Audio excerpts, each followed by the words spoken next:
So welcome. We're going over how to become a doula today, and mainly the MaternityWise way, so that you can understand our process. I'm going to go ahead and share screen. And are y'all seeing the same thing I'm seeing, just the how to become a doula screen? We're good? All right, awesome. Okay, so first of all, a lot of times when people come to this work, they're like, what is this? What do you actually do? What are you actually out there, how do you support a birth? What's that like? And so I'll share with you, for me, when I'm working with families, and the way that we train doulas is that the number one thing you're going to do with your clients is to prepare them. So it's not something where you just show up at a birth and you're holding somebody's hand or you're rubbing their back and then they're giving birth. Being a doula is so much more about education, and it's about preparing them. The reason is, and I like to say we're, as doulas, we're guardians of consent, right? And so as really explaining and educating and doing all these things, we're not waiting for the big day to tell them the pros and cons of something. Or, have you all heard of the word brains, the acronym brains? Benefits, risks, alternatives. What is my intuition telling me? If I say not now, and then we always add S on the end for space. Like, give us some space. Let's take the pressure off so that this person can actually make a decision without feeling coerced, right? And that's one way that we're guardians of consent. But you can't give them the whole spiel on the day of. You've got these tiny windows in between contractions. They're feeling a little bit pressured, and there's that added level of stress there of making a decision or going along with it, or how to say no in the right way, kind of a thing. So being able to prepare your clients ahead of time is really the most powerful thing that you'll be doing as a doula. The next thing that I would say is, as you're working on supporting all these people, you really need to have system. And so one of the things that we teach you with MaternityWise is how to systemize your business. You definitely, I'll tell you, I'll be transparent. There have been times where, before I had like a process or a client flow plan for my clients, and this is what we're going to do on prenatal 1, and this is what we're going to do at prenatal 2, etc. Before I had some kind of system, I would be talking with multiple families in a week, and then I'd go to a birth, and sometimes I'd be at the birth and we'd be like, okay, well, remember we talked about the benefits and the risks of, let's say, breaking your water. And they'd look at me with these big eyes and go, we did? I don't remember. And then I'd be thinking, oh my gosh, did I forget to talk about it with this person? Because maybe I talked about it 3 times already that week with other people, right?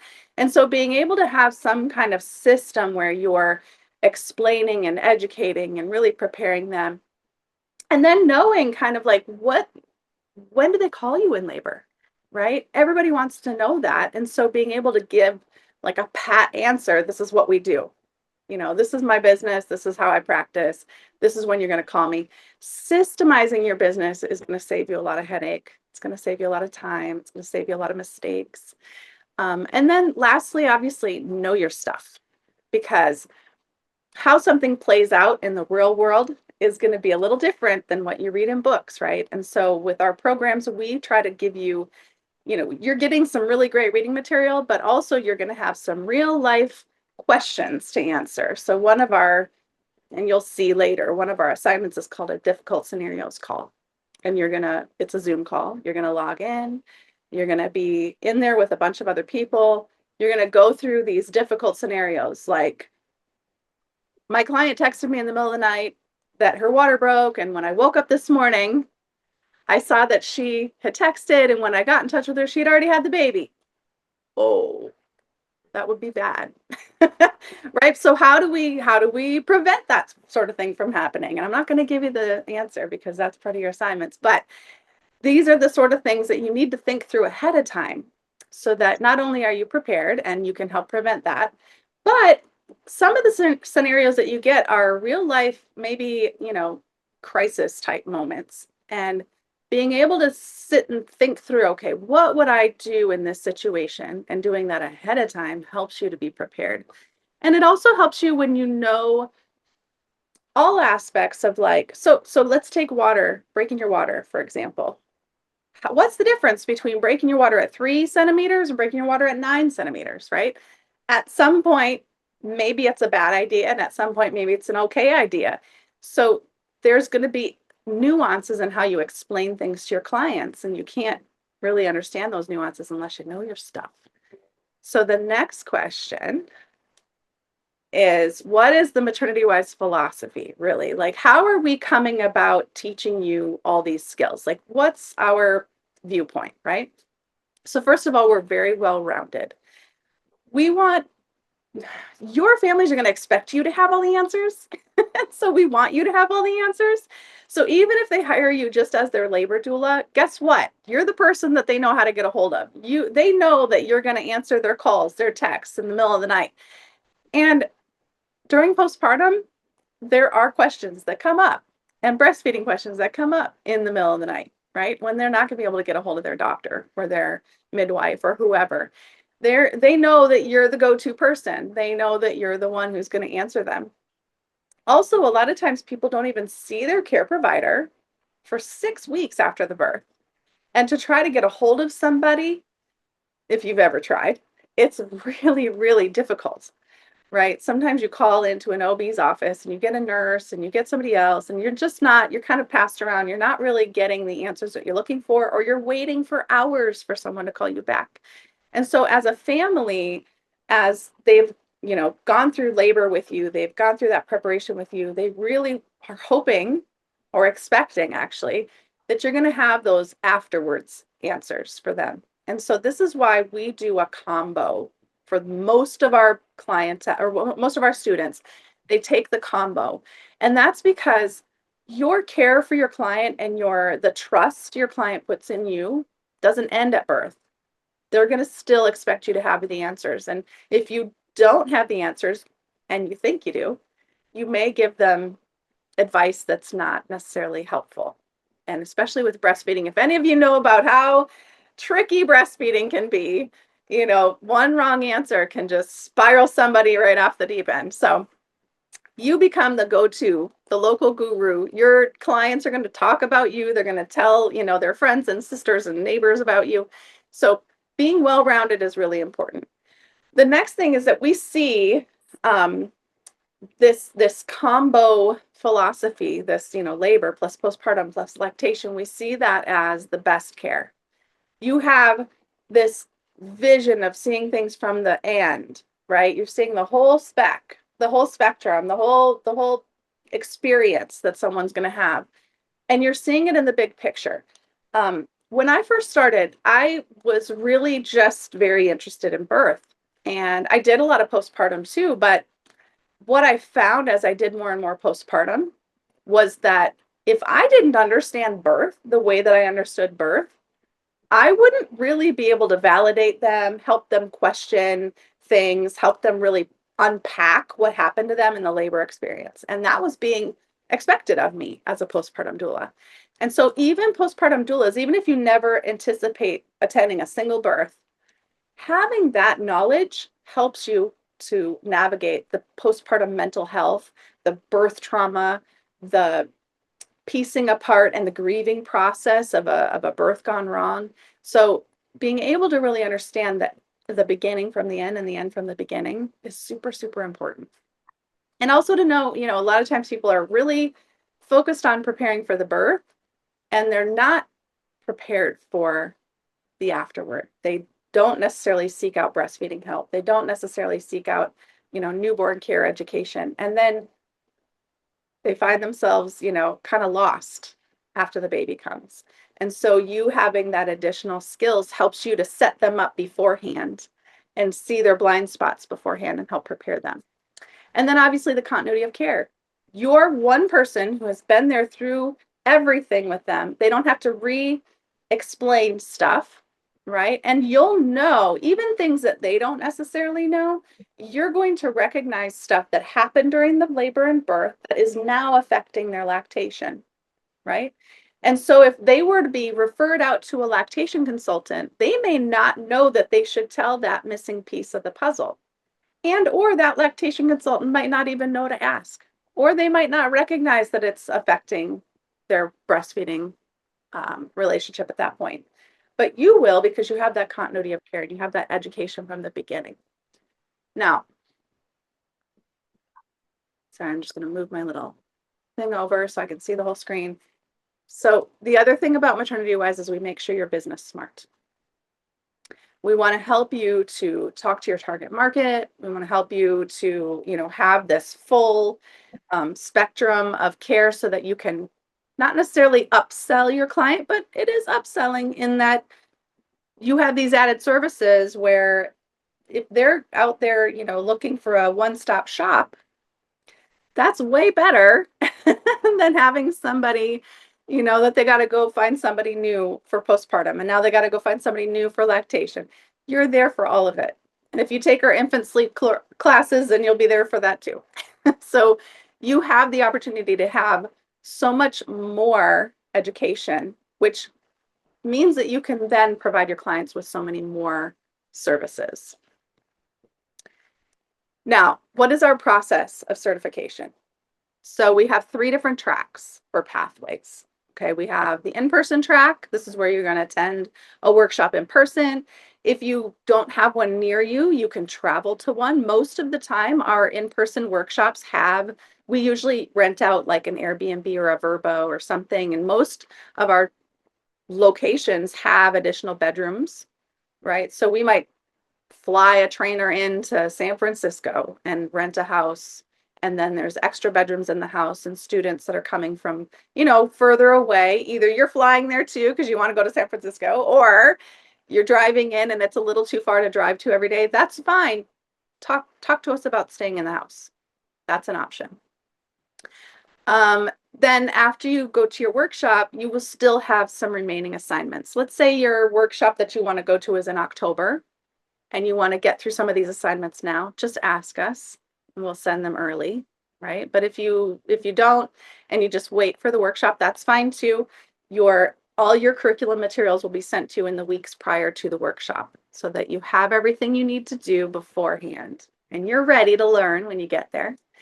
The other track we have that's a live track is the virtual. And so going to a virtual live workshop means that you'll be doing something like this, a Zoom class, and it takes place on certain days at certain times. You'll be able to interact with your fellow students. You'll be able to interact with your trainers. And that's a really fun, easy way to get your training done as well. And then you have the self-study track. The self-study track is where you're going to receive a workshop that is pre-recorded. And you can work through that. It's available to you 24/7. You can work through that anytime, day, night, weekends, whatever, and get through all of that at your own pace. Now, all of these, the only thing different between all of these is the workshop, how you get the workshop. So you're either going in person, you're doing it virtually, or you're watching it on your own. Everything else, you still have other assignments, right, to complete. So your other assignments include, remember I said that difficult scenarios call, and then you have an e-class, which is by Enjoy. You get the login information for that. That's kind of like a general childbirth education class, right? And then you have some books. So there's 3 books for labor. There's 2 books for postpartum and 3 books for lactation. I'll be honest with you, the 3 books for labor are super easy to get through. It might seem daunting that there's 3 books, but the first one is Ina May's Guide to Childbirth. And that one's the longest one. That one, the first half of that book is all positive birth stories. Love it. The second half of that book is going to make you feel like a mini midwife when you're done reading it. It's very educational. It's going to blow your mind. The second book for labor is called Labor Pain, What's Your Strategy by Hensi Goer. And it's a very small book. The third book is called Gentle Birth or Preparing for a Gentle Birth. And that book is mostly illustrations. It's very much about the pelvis and how moving the pelvis, moving the legs, being in this position, laying down, standing up, all those things. It shows you illustratively how that changes the shape of the pelvis, the inlet, the outlet. And so you're getting more of an anatomy education with that book. And because it's so full of illustrations, it's pretty easy to get through too. All right, now once you've gotten through all your books, your written work, you will have a final exam to do, which is about 50 questions. And you'll have within your certification packet that you receive, you'll have the links to that. You'll have all of these assignments. It's really clearly spelled out. One of the first pages in the certification packet is a checklist. It's like, do this, do this, do this. Did you finish that? Did you finish that? So you have your exam that you'll do. You also have book reviews. So those books that we mentioned before, you'll have book reviews to write. And that really just, the questions for that are, what are the three main themes of this book? What are some things that you learned new from this book? And how is this book going to impact your practice? And again, this is all written up in your certification packet, very clearly how you go about it. You don't have to make, your book reviews or your essay questions, because you're going to have essay questions to finish as well. You don't have to make these like as if you're applying for your doctorate. Guys, please. You just want to speak it, just write it just the way you would speak it to somebody, right? You're talking to me as your friend, you're explaining your answer, right? That's how we want you to submit it. Please don't submit huge, like, fluffy answers, okay? We just want it to be concise. We want to know what you know. That's the whole point. You'll also have some opinion papers to write. So like your labor doula one is your opinion on, it's an opinion paper on the role of a doula in a hospital setting, and then the role of a doula in a home birth setting. So you're going to write what you feel like your role is, and you're going to explain that. And then you'll have anatomy terms, simple, right? Just, you'll know these anatomy terms because you learned them through your e-class and through your workshop, okay? And then your essay questions. And I think for labor, there's 10 or 12 essay questions. For postpartum, I think there's 8 or 9. And for lactation, I think you've got 10 or 12 again. Then you have support. That's your final assignment. You're going to support 3 families through whatever phase that you want to get certified in. Let's say you only need certification for labor. You might still do postpartum and you might still do lactation, but you really only want the certification for labor. That's fine. Just do whatever programs that you want to get certified in and do the final, work with your families in that. So your 3 families, we help you to figure out how to find those families, or how to be found is more along the lines of how we explain it. And you'll hear me joke that you can chase down all the pregnant ladies at the grocery store. That doesn't mean that they're going to hire you. But if you are where they're looking when they're looking for a doula, then they'll find you. And if you're representing yourself well, then they'll choose you. And those are things that we teach you as well through our program. Okay, other logistics. So, pricing. The current combo, if you're doing the self-study, it's $975. If you're doing the virtual live, it's $1275 to $1375, just depending on the format. We have the next one coming up is in August, and I believe that one's $1375. If you're doing in person, it's anywhere between $1475 and $1875, again, depending on location. Hawaii is going to be the $1875. New York's going to be a little higher on that scale as well. And someone just asked something in the chat, so let me just quickly answer. Do you suggest getting certified in just one area or others? Okay, so I think, honestly, personally, I think it's more valuable to your clients when you're certified in all. One of the reasons why I say that is that a lot of insurance companies are now reimbursing for doula care. And so if you get certified in all, then your client can get reimbursed for all the services that you provide. And if you want to work with Carrot requires certification in labor and postpartum. And if you want to get certified through Medicaid, some states require both. Some states require one or the other. But it's smart to get certified in all if you can. And when you're working with your families, I mean, don't go finding 9 families, right? Don't do that. Just find your 3 families and do labor, postpartum, and lactation with each of those 3 families. And then you're done. And even if you're not working on your certification for, let's say, lactation initially, at least you have those families done so that if you decide once you finish the other things that you want to go ahead and get certified in that, you're ready to do it. You don't have to go find new families. Okay, so how long will it take? The workshop itself is 27 hours. That might seem like a lot, but when you're doing it over the course of a weekend, we usually go 9 to 6 every day, and it's a lot of information. Your brain is swimming, but it's good, and you're going to take notes, and you'll have, that experience hands-on. Or if you're doing the virtual, it's around the same. If you're doing self-study, it is the same, but you're doing it in smaller chunks. Unless you want to do it in a 27-hour marathon, go for it. Good luck. But if you're doing it in smaller chunks, you can, break it up. It doesn't matter. You could do 15 minutes a day. You could do an hour a day. Just get it done. We are not sure how fast you read. So the reading, depending on your speed, could be 60 to 70 hours total. And that's for all the books, right? And then writing between 10 and 15 hours. I would say that's probably on the very generous side. It's probably not going to take you that long to do all the writing, but just to be conservative or just to give you a bigger expectation, then it probably will take you 10 to 15 hours of writing. And then what is the difficulty level? This is something that we get asked a lot. So our comprehensive program, it's challenging, but that's because it's top level. If you take I have gone through many other programs, you guys, and I can tell you that nobody teaches you everything you're going to learn at MaternityWise. Nobody. The other thing is that a lot of other organizations have a philosophy that's a little different than ours.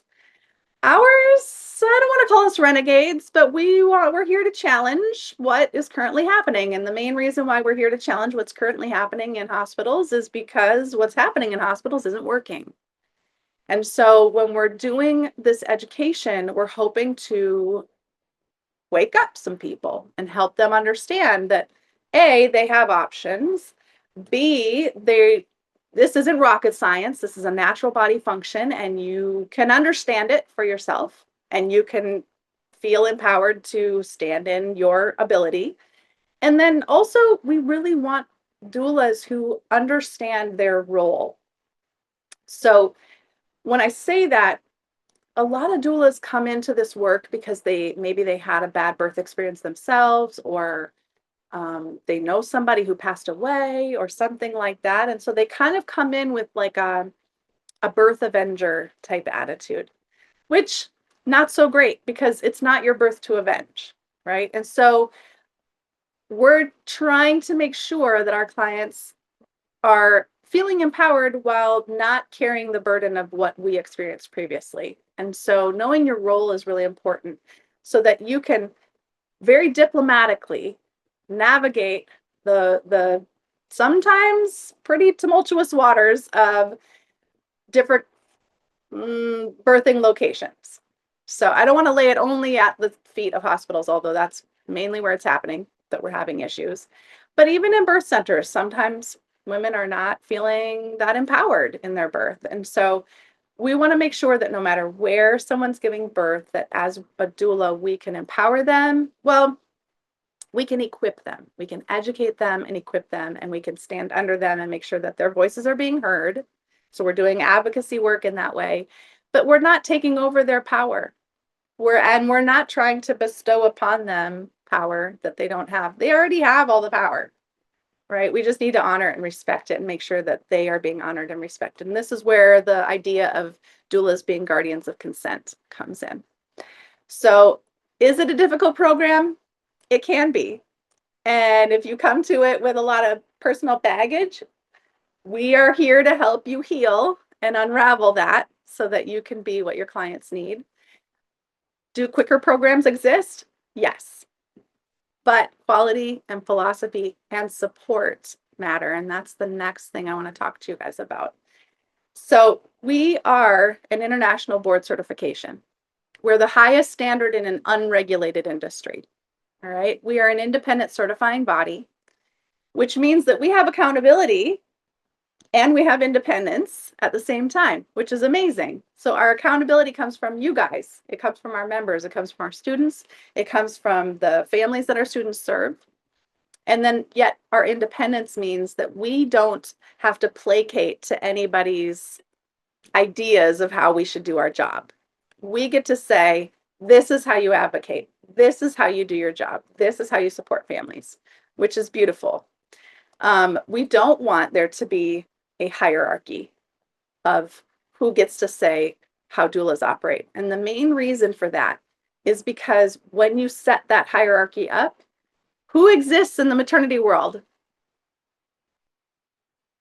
Nurses. Who's above them? Midwives and doctors, right?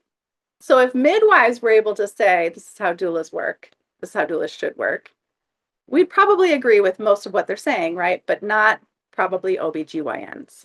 And when you make the top dog of an industry, and sorry, but they're also the ones that probably were getting hired to help our clients with, then it makes for a big conflict of interest. And so this is why it's really important for us to stay independent. MaternityWise is approved in all states where Medicaid programs exist. And we continue to work on that because as states are coming online with their own programs and their own approval systems, we are there and we're making sure that we meet and exceed all of their requirements, right? So that opens the door for our students. The other thing is that TRICARE has now chosen to approve any doulas where there is a Medicaid program existing. You can also help your clients billing TRICARE.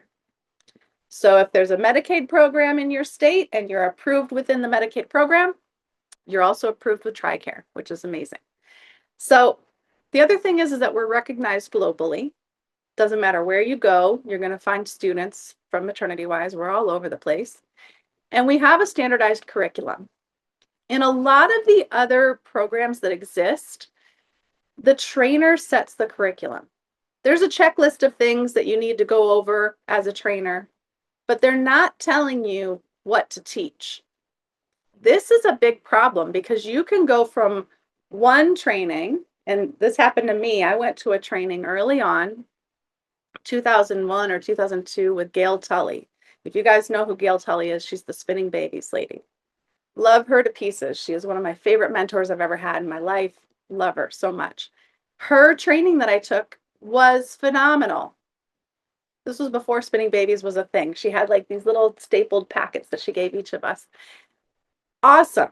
The skills that I learned from her, I have used throughout my doula career. This is 30 plus years that I've been doing doula work, right? And then I went to go recertify with that organization, not spinning babies, but the organization she was teaching in at the time.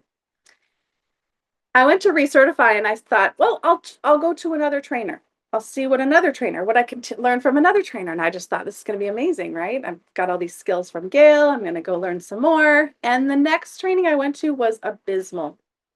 It was worse than a public childbirth ed class. I learned nothing. And I looked around at these women who were becoming doulas and I felt so bad for them that they were going to walk away having wasted their money with no skills. They were not going to be helpful to their clients because they were being told the mainstream information, which was not helpful at the time or now. So getting a curriculum that is standardized across the board is really, really important. That means that no matter who you get trained by within MaternityWise, we're all teaching you the same thing. We all operate off the same agenda. You're learning the same skills with the flavor of the trainer, of course, but you're learning the same thing. Everybody comes away from MaternityWise knowing the same thing, which is also really helpful if you end up working with one of your student peers. If you're working with one of your student peers and they become your backup, you can feel pretty confident that your client's going to get the same level of care, whether it's you or your backup. And that is good for business. It's good for your clients, but it's also good for business. The next thing that we really pride ourselves on is that we provide evidence-based education. It's constantly being updated and refreshed. We have a private Facebook group, and when things get updated or there's a new study that comes out or whatever, we share it so that our students are continuously up to date. We have mentors and ongoing support in many forms. We have study groups. We have online, just like check-in calls. I do something called What's the Tea Wednesdays. So come on, it's not really meant for studying. It's just more meant to just shoot the breeze and be friends and have a little time for fellowship and start your day. But you also, every student is assigned a mentor. So you also have access to your mentors by text, by phone, by however it is that they communicate with you. And then next, I laugh about this, but we always joke that we're not a cult. So there are organizations out there that are like, we're the only ones. We're the best doulas. If you're not one of us, you're not a real doula. We're not like that. We recognize that people can have skills gained from all kinds of different experiences, workshops, groups, whatever. And as long as we're all telling the truth, that's all that matters. And we can all get along, and we're not trying to be unkind to anybody else. And in fact, let me also mention, we have one rule, and I think that's at the bottom here, but we have one rule, and our one rule is kindness first and always. And that goes through us with each other, out in the world, working with ratty doctors or nurses who are having a bad day. It doesn't matter. Kindness first and always. And that is really our mantra. And we truly live it. Our family of doulas, we have the nicest people. Do you know doulas are such a sweet group of people to work with? I feel really fortunate that I work in the job that I do, because I'm constantly just surrounded with really lovely human beings. So, okay, MaternityWise also has been around since 2002, which is a long time. But we have created programs. We started out as a postpartum doula training agency or curriculum, and moved into labor, and then lactation, and then childbirth ed, and then infant sleep. And we're working on all kinds of additional programs. We've got several different little mini programs that you can also take as advanced skills. But one of the things that you can't get elsewhere is our EpiDoula training. Part of your labor doula training is 6 hours of how do you support a body that has an epidural, and the mind of the person who has the epidural, right? Because there's all kinds of ways that labor changes when you have an epidural. I felt like that was a really important one to add. I would work with, at one point in time, I was a childbirth educator at the hospital that I had been a doula at the most. And I was working with nurses who would tell me, yeah, we had this doula come in and the mom got an epidural, and she just sat and played on her phone the rest of the time until mom was ready to push. Or she was knitting, or she left, right? And I had clients who hired me for second babies, and they were telling me, my first doula, when I got an epidural, told me that I didn't need her anymore, and she left. What? So I realized a big part of the reason why women were not, or these doulas were not staying engaged, is because they just didn't have the skills to stay engaged. And so when you have the skills to work with the benefits of an epidural and help keep that labor moving along, because people need epidurals sometimes. They can be really, really helpful at times. Does everybody need one? Do 95% of birthing women need an epidural? No, I don't believe that's true. But you might think that you're going to work with only home birth clients, or you might think that you're only going to work with natural birthers, right? Well, guess what? Sometimes you get transferred. Sometimes labor doesn't work out the way you think it's going to work out, and an epidural can keep you on track for a vaginal birth at least. And so that is why the EpiDoula program was created, to give skills so that you can continue to really help with those outcomes. Now, we also do a lot of business startup and growth education and support. We have free classes that are available on a regular basis for our students, but we also have for-pay deep dives into business creation and growth. So that is also available to you. And then how do you get clients? This is probably the number one question that I feel like people have for me. So don't be creepy. Don't worry about, or don't worry about finding, worry about being found, is what I try to explain to people. There are a lot of places online where you can be listed, and there's a lot of places networking wise that are going to help spread word of mouth. What we do as a doula is it's just part of such an intimate experience. It's very, very personal. It's very private. And so there's a lot of, I don't want to say secrets, but like, what's the word I'm looking for? It really requires discretion.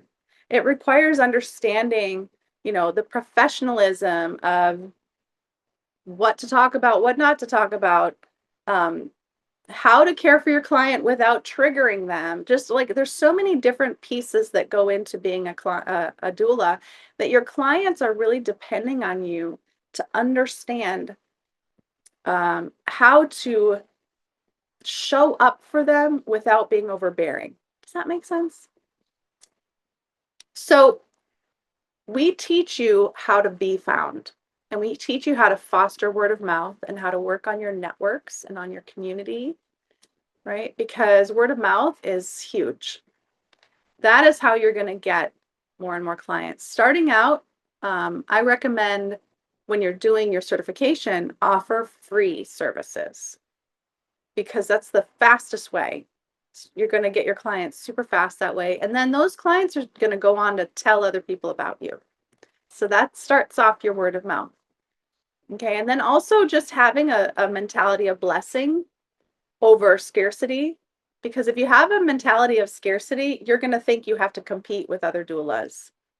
And families sniff that out, and it is highly undesirable, right? It's repelling to have someone who's coming at you with this scarcity mindset, especially when you're talking about such an intimate, vulnerable experience that you're asking them to go through with you. So there's a lot of ways that you can digitally position yourself because most people are shopping online looking for their doulas before they even contact anybody. So there's lots of places. You can have your own website. You can have an online social presence. There's lots of directories. You could participate in Facebook groups or other groups and be a resource. Show yourself a resource, and that will draw people to you. But most of all, being able to position yourself to be found where they're looking is the most important part. And that, again, is something that we teach you. Now, along your journey, these are a lot of the people that you will probably encounter who work behind the scenes. These are not all of our trainers. We have trainers in addition to this bunch. I'm Ann Wallen. That's me. I'm co-founder and the current director. Stephanie Lewis, Shayla, Amber, Kate, Natalie, Megan, Rachel, Simone. You will likely encounter all of these people at some point in your journey, but we're all here to support you. We're all here to give you answers, fix things. If you have, something serious going on and you're scared, we're here for you. Okay. And then lastly, there's a few ways that you can get in touch with us. Number one, if you haven't already received a text from us, that's a really quick and easy way for us to communicate back and forth with you is by text. You're probably speaking to Natalie when you're talking to someone by text, Natalie or myself or Chayla. And then you can also go on the website. And on the website, every page of the website, at the bottom of the website is a comment box. And there's questions that you can ask there. And you can get an answer by email or by text. And then obviously you can also call if you need to call us. All right. So any other questions that you guys have? I'm here for it. Just take yourself off mute and ask. Yes. Can you give the acronym for brains again? Sorry, Jackie. I think because I think you're on here twice. One was acting up, so I did twice. Can you give the acronym for brains again? Sure. So brains is B for benefits. R stands for risks. A stands for alternatives. So are there any alternatives? I stands for intuition, or what's your gut telling you? Do you feel peace in this decision, or do you need a little more time? You need more information? What is your gut telling you? Because our guts are way smarter. We can go over benefits and risks, but if your gut says no, you need to listen to your gut, right? N says not now. Some people say to use it for nothing or no, but we say not now just simply because we don't ever want to say an absolute no. When you're especially when you're in a hospital setting, giving an absolute no kind of is like waving a red flag, right? You don't want to create some kind of power dynamic.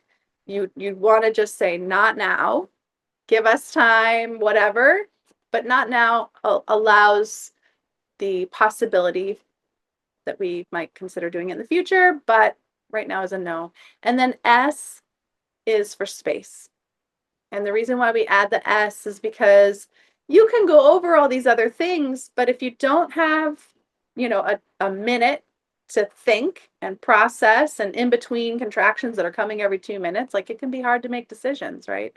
So give space and time so that the person can take whatever time that they need to mull it over, make a decision without the pressure of feeling coerced or bullied into, one or the other. And then the other thing that we really bring up for this, for, when you're using the terminology brains, is just that it's not all on the birthing person, right? It could be on their partner.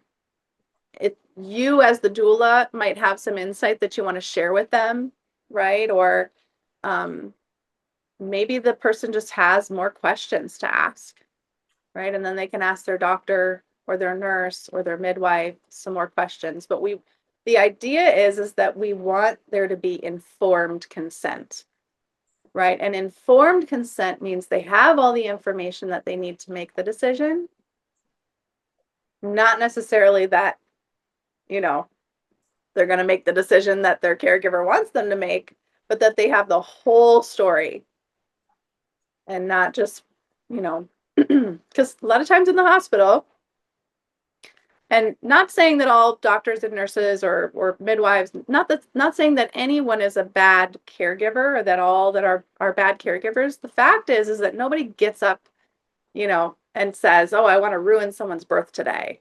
Whose birth can I wreck today? No, that's not how it works.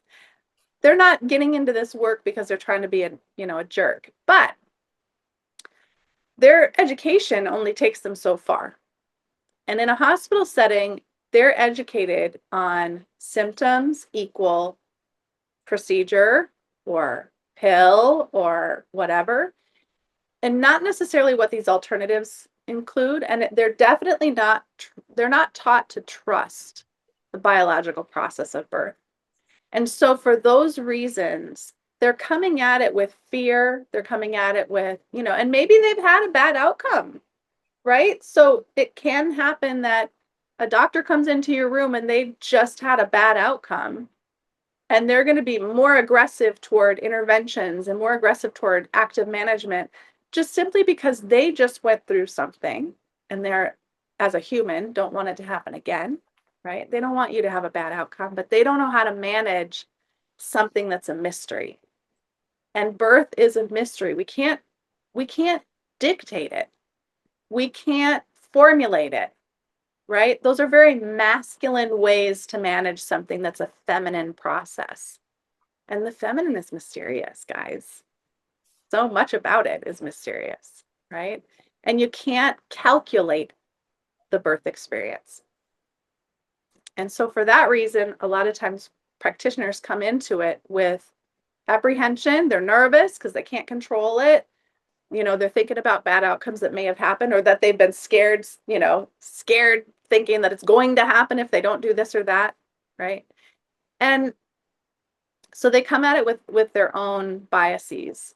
And then we have to make sure that that doesn't bleed into or affect our client's experience. We want to make sure our client is able to get the care they need for their experience in that moment, right? Not the cookie cutter version that everybody else gets. Did anyone else have questions?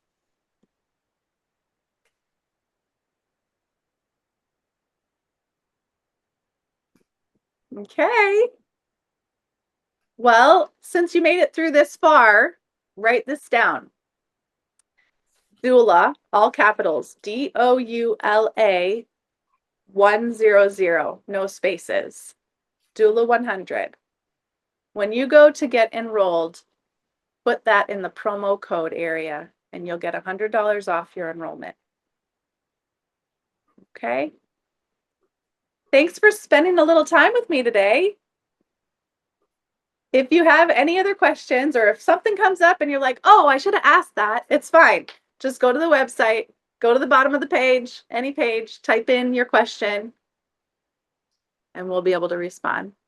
Okay? Hey. Thank Have a you. great rest of your week, guys. Thank you. Yeah. Bye.